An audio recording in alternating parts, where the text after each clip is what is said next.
Hello friends, എല്ലാവർക്കും നമ്മുടെ പുതിയൊരു വീഡിയോയിലേക്ക് സ്വാഗതം. അപ്പോൾ ഒരുപാട് നാളിന് ശേഷമാണ് ഞാൻ വീഡിയോ ഇടാൻ പോകുന്നത്. കാരണം ഒന്നുമല്ല കേട്ടോ, കഴിഞ്ഞ ഒരു മാസമായിട്ട് പനിയായിരുന്നു, എല്ലാവർക്കും പനി.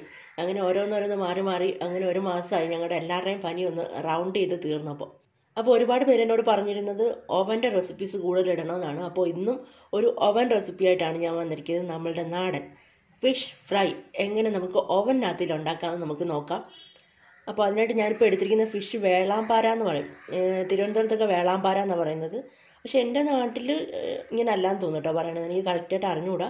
അപ്പോൾ എല്ലായിടത്തും ഈ പേര് തന്നെ ആണോ എന്നും അറിഞ്ഞുകൂടാ. പക്ഷേ ഇവിടെ എല്ലാം വേളാമ്പാര എന്ന് പറയുന്നൊരു ഫിഷാണിത്.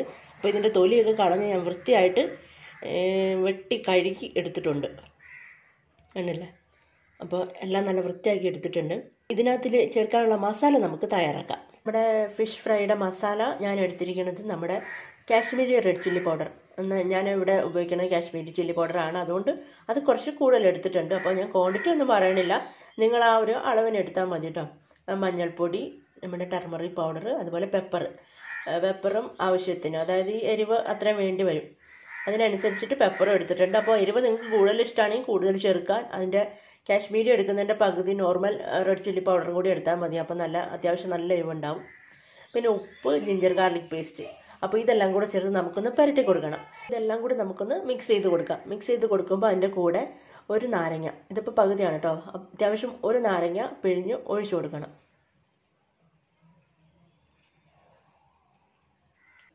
നല്ല നീരുള്ളതാണെങ്കിൽ കൊള്ളാം. ഇതിപ്പം 2 ദിവസം ഫ്രിഡ്ജിൽ ഇരുന്നുകൊണ്ട് അത്ര നീര് കിട്ടണില്ല. നാരങ്ങ ഇല്ലെങ്കിൽ വിനെഗർ ആയാലും മതി കേട്ടോ, വിനെഗർ ചേർത്ത് കൊടുത്താലും മതി. അപ്പോൾ ഇതാ ഒരു നാരങ്ങയുടെ നീരും കൂടെ ഒഴിച്ചു കൊടുത്തിട്ടുണ്ട്. അപ്പോൾ ഇനി ഇതെല്ലാം കൂടെ നന്നായിട്ട് നമുക്കൊന്ന് മിക്സ് ചെയ്തെടുക്കാം.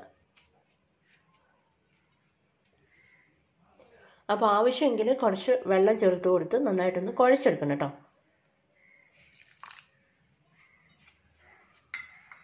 നല്ലൊരു പേസ്റ്റ് പോലെ നമുക്ക് കിട്ടിയിട്ടുണ്ട്. അപ്പോൾ ഇനി ഇതിൻ്റെ ഉപ്പൊന്ന് ചെക്ക് ചെയ്ത് നോക്കുക. അപ്പോൾ ഒരു ലേശം ഉപ്പും കൂടി വേണം.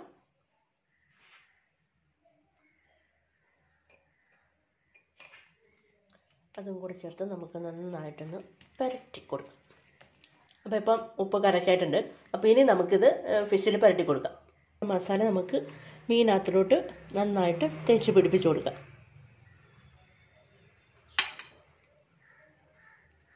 അതിൻ്റെ ആ വരഞ്ഞിരിക്കുന്നിടത്തൊക്കെ നന്നായിട്ട് തേച്ച് കൊടുക്കണം കേട്ടോ.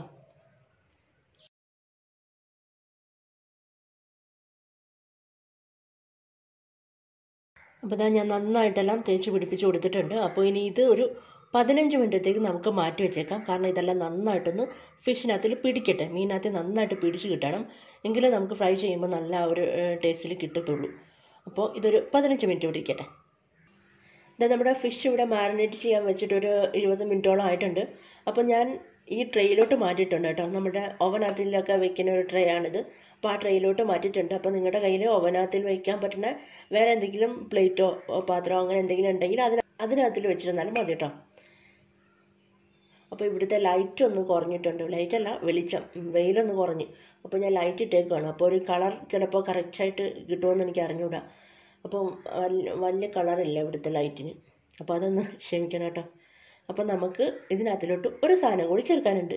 ഇതാണ് സാധനം, നമ്മുടെ ബട്ടർ ഉപയോഗിക്കാൻ ഇഷ്ടമില്ലാത്തവർക്ക് നമ്മുടെ ഓയിൽ ഉപയോഗിച്ചാലും മതി കേട്ടോ. അപ്പം ബട്ടറാകുമ്പോൾ കുറച്ചും കൂടെ സോഫ്റ്റായിരിക്കും. അപ്പോൾ തിരിച്ച് വെച്ചിട്ട് ആ ഭാഗത്തും കൂടി നമുക്ക് ബട്ടർ പുരട്ടി കൊടുക്കാം. അല്ല, ബട്ടറും വേണമെങ്കിൽ ബട്ടറും ഓയിലും കൂടെ ഒരുമിച്ച് മിക്സ് ചെയ്തിട്ട് വേണമെങ്കിലും ഉപയോഗിക്കാം കേട്ടോ. അപ്പോൾ നമ്മളുടെ ബട്ടർ പുരട്ടി കൊടുത്തിട്ടുണ്ട്. അപ്പോൾ ഇതിൻ്റെ പുറത്തോട്ട് നമ്മളുടെ കറിവേപ്പിൻ്റെ ഇല, ഇതെൻ്റെ ഇവിടെ തന്നെ ഉള്ളതാണ് കേട്ടോ. ഒരു കുഞ്ഞു ചെടിയുണ്ട് കറിവേപ്പിൻ്റെ, ചെടിച്ചട്ടി വെച്ചിരിക്കുന്നത്, അതിനകത്ത് നിന്നുള്ളതാണ്. അതുകൊണ്ടാണ് അവിടെ ഇവിടേക്ക് കീറിയിരിക്കുന്നത്.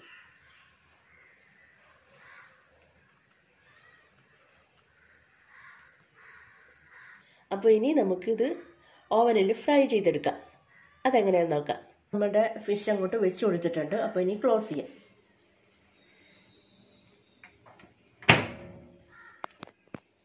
അപ്പോൾ ഞാനിത് കയ്യിൽ വെച്ചിട്ടാണ് കേട്ടോ ഷൂട്ട് ചെയ്യണത്. അപ്പോൾ അതിൻ്റെ ഒരു ബുദ്ധിമുട്ടുണ്ട്. അപ്പോൾ അതൊന്ന് ക്ഷമിച്ചേക്കണം. എപ്പോഴും ഞാൻ പറയുന്നതാണ്, ഓവൻ്റെ ഡീറ്റെയിൽ ആയിട്ടുള്ള ഞാൻ ആദ്യത്തെ വീഡിയോയിൽ, അതായത് ചിക്കൻ ഗ്രില്ല് ചെയ്യുന്ന വീഡിയോയിൽ ഞാൻ ഡീറ്റെയിൽ ആയിട്ട് പറഞ്ഞു തന്നിട്ടുണ്ട്. അപ്പോൾ നിങ്ങൾക്ക് എന്തെങ്കിലുമൊക്കെ സംശയം ഉണ്ടെങ്കിൽ അത് പോയി നോക്കിയാൽ മതി. കാരണം എല്ലാത്തിലും ഒരേ കാര്യം തന്നെ പറഞ്ഞ് വെറുപ്പിക്കുന്നത് ശരിയല്ലല്ലോ. അതുകൊണ്ട് നിങ്ങൾക്ക് എന്തെങ്കിലും സംശയം ഉണ്ടെങ്കിൽ അതിൽ പോയി നോക്കിയാൽ മതി കേട്ടോ. അത് ഞാൻ കുറച്ച് ഡീറ്റെയിൽ ആയിട്ട് പറഞ്ഞിട്ടുണ്ട്. അപ്പോൾ നമുക്ക് പ്രോസസ്സ് എന്താണെന്ന് നോക്കാം. ഇവിടെ മൈക്രോവേവ് പവർ ലെവൽ എന്നുള്ളൊരു ഓപ്ഷൻ ഉണ്ട്. അതിൽ ക്ലിക്ക് ചെയ്യുമ്പോൾ 1 2 3 ഹൈയിൽ വേണമെങ്കിൽ നിങ്ങൾക്ക് ചെയ്യാം. ഞാനിപ്പോൾ 80ലാണ് ചെയ്യുന്നത്. 80 ഇട്ട് കൊടുത്തിട്ടുണ്ട്. ഇനി ടൈം സെറ്റ് ചെയ്യാം നമുക്ക്.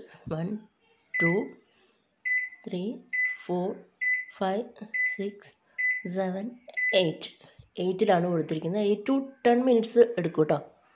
അപ്പോൾ നിങ്ങൾക്ക് ഇഷ്ടമുള്ള ടൈം കൊടുക്കാം. അപ്പോൾ നമുക്ക് സ്റ്റാർട്ട് കൊടുക്കാം. പ്രോഗ്രാം എൻഡ് ചെയ്തപ്പോൾ ഞാൻ നമ്മളുടെ ഫിഷ് എടുത്ത് വെളിയിൽ വെച്ചിട്ടുണ്ട്. ഇതാ കണ്ടപ്പോൾ തന്നെ മനസ്സിലാവും, അത്യാവശ്യം നന്നായിട്ട് ഫ്രൈ ആയിട്ടുണ്ട്. ഒരു ഭാഗം കേട്ടോ, ഒരു ഭാഗം നന്നായിട്ട് ഫ്രൈ ആയിട്ടുണ്ട്. കണ്ടല്ലോ, ഈ നമ്മൾ വെച്ച് കൊടുത്ത കറിവേപ്പിലയൊക്കെ ഒരുപാട് ഉണങ്ങി. അപ്പോൾ അതിൻ്റെ മീനിങ് ഫുൾ ഈ ഒരു ഭാഗം ഡ്രൈ ആയിട്ടുണ്ടെന്ന് തന്നെയാണ്.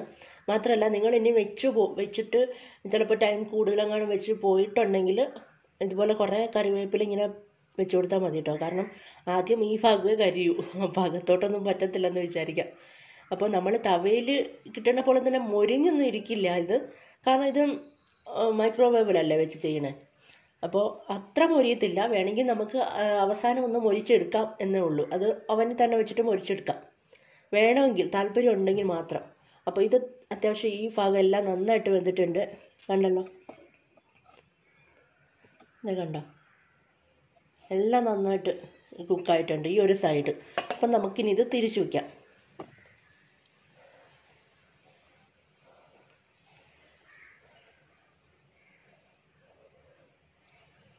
തിരിച്ചു വെച്ചിട്ട് ഈ ഭാഗം കൂടെ നമുക്ക് കുക്ക് ചെയ്തെടുക്കാം. ഈ ചെയ്ത അതേ പ്രോസസ്സ് തന്നെ നമുക്കൊന്നും കൂടി ചെയ്യാം. അപ്പോൾ നമ്മൾ തിരിച്ചു വെച്ച് കൊടുത്തിട്ടുണ്ട്. തിരിച്ചു വെച്ച് കൊടുത്തിട്ട് നമുക്ക് അതേ പ്രോസസ്സ് തന്നെയാണ് നമ്മൾ ചെയ്യണത്. മൈക്രോവേവ് പവർ ലെവലിൽ 80ൽ 3 പ്രാവശ്യം ക്ലിക്ക് ചെയ്യാം. ദെൻ 1 2 3 4 5 6 7 8 to 10 ഇടാം. ഞാനിപ്പോൾ 8ലാണ് കുക്ക് ചെയ്യണത്. ദെൻ സ്റ്റാർട്ട് കൊടുക്കാം. രണ്ടാമത്തെ ആ ഒരു ഭാഗവും നന്നായിട്ട് ഫ്രൈ ആയിട്ടുണ്ട്, നന്നായിട്ട് കുക്കായിട്ടുണ്ട്, നന്നായിട്ട് വെന്തിട്ടുണ്ട്. ഇതാ കണ്ടാൽ തന്നെ മനസ്സിലാവും. പക്ഷേ ഇവിടുത്തെ ലൈറ്റിങ്ങിൻ്റെ ഒരു പ്രശ്നം കാരണം നന്നായിട്ട് നിങ്ങൾക്ക് കാണാൻ പറ്റുന്നില്ലെന്ന് തോന്നുന്നു. പെട്ടെന്ന് അങ്ങ് വെയിൽ കുറഞ്ഞു പോയി. എന്ത് ചെയ്യാനാ? ഇത് കണ്ടില്ലേ, അത്യാവശ്യം നന്നായിട്ട് കുക്കായിട്ടുണ്ട് കേട്ടോ. എന്നുവെച്ചാൽ ഫ്രൈ ഇവിടെ കണ്ടില്ലേ, നമ്മൾ തവയിൽ ഫ്രൈ ചെയ്തെടുക്കുന്ന പോലെ തന്നെ വന്നിട്ടുണ്ട് ഈ സൈഡൊക്കെ. പിന്നെ ഈ ഒരു ഭാഗം മാത്രമേ ഉള്ളൂ അങ്ങനെ ആ ഒരു ക്രിസ്പിനെസ് ഒന്നും ഇല്ലാത്തത്. കാരണം അത് ഈ ബട്ടറും ഈ ഗ്രേവി എല്ലാം കൂടെ മിക്സ് ആയിട്ടിരിക്കുന്നതുകൊണ്ടാണ് കേട്ടോ. അല്ലാതെ വേവാത്തോണ്ടല്ല അങ്ങനെ ഇത് ഇരിക്കുന്നത്. അപ്പോൾ എല്ലാം നന്നായിട്ട് വെന്തിട്ടുണ്ട്. പിന്നെ നമ്മൾ തവയിൽ ചെയ്യണ പോലെ മൊരിച്ചൊന്നും എടുക്കാൻ പറ്റില്ല എന്ന് മാത്രമേ ഉള്ളൂ. പക്ഷേ മൊരിച്ചെടുക്കാം. നമുക്ക് ഗ്രില്ലിൽ വേണമെങ്കിൽ ഒരു 2 3 മിനിറ്റ് ഇട്ടിരുന്നാൽ മതി. അപ്പോൾ ആ ഒരു മൊരിഞ്ഞ ഒരു സ്റ്റൈലിൽ കിട്ടും.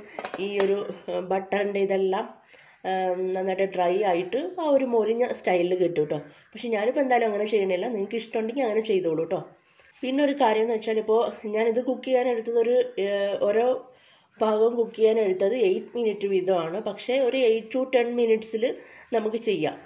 മാത്രമല്ല, ഒരു ഇമ്പോർട്ടൻ്റ് ആയിട്ടുള്ളൊരു കാര്യം എന്ന് വെച്ചാൽ, നിങ്ങൾ എടുക്കുന്ന ഫിഷിൻ്റെ തിക്നെസ്സിനനുസരിച്ച് ചിലപ്പോൾ ടൈം മാറാം. അപ്പോൾ നിങ്ങളത് കുക്ക് ചെയ്യുമ്പോൾ ശ്രദ്ധിച്ചാൽ മതി. അപ്പോൾ ആ ഒരു ടൈം, അതായത് ഇപ്പോൾ അത്യാവശ്യം കട്ടിയുള്ള ഒരു മീനാണ്. അതൊരു 8 to 10ൽ കിട്ടും, നന്നായിട്ട് ഫ്രൈ ആയി കിട്ടും. അപ്പോൾ നിങ്ങൾ ചെറിയ പീസൊക്കെയാണ് എടുക്കുന്നതെങ്കിൽ അതിനനുസരിച്ചിട്ട് വെക്കുക, അല്ലെങ്കിൽ ഒരുപാട് കരിഞ്ഞു പോകും കേട്ടോ. അപ്പോൾ അത് നിർബന്ധമായി ശ്രദ്ധിച്ചിരിക്കണം. അപ്പോൾ ഇതെല്ലാം നിങ്ങൾക്ക് മനസ്സിലായിട്ടുണ്ടെന്ന് ഞാൻ പ്രതീക്ഷിക്കുകയാണ്. അപ്പോൾ നിങ്ങൾക്ക് എന്തായാലും ഇഷ്ടപ്പെട്ടിട്ടുണ്ടെങ്കിൽ ഒന്ന് ട്രൈ ചെയ്ത് നോക്കുക. എൻ്റെ കമൻറ്റ് ബോക്സിൽ വന്നൊന്ന് കമൻറ്റ് ചെയ്യുക. നിങ്ങൾക്ക് ഇഷ്ടപ്പെട്ടാലും ഇഷ്ടപ്പെട്ടില്ലെങ്കിൽ ട്രൈ ചെയ്ത് നോക്കിയിട്ട് പറ്റിയിട്ടില്ലെങ്കിൽ ഉറപ്പായിട്ടും വന്ന് കമൻറ്റ് ചെയ്യണം. നന്നായിട്ട് വന്നിട്ടുണ്ടെങ്കിലും വന്ന് കമൻറ്റ് ചെയ്യണം കേട്ടോ. അത് കമൻറ്റ് കാണുന്ന ഒരു വലിയ സന്തോഷമാണ്. അപ്പോൾ ഇനി അടുത്ത നല്ലൊരു റെസിപ്പിയായിട്ട് വീണ്ടും കാണാം. Bye, thank U.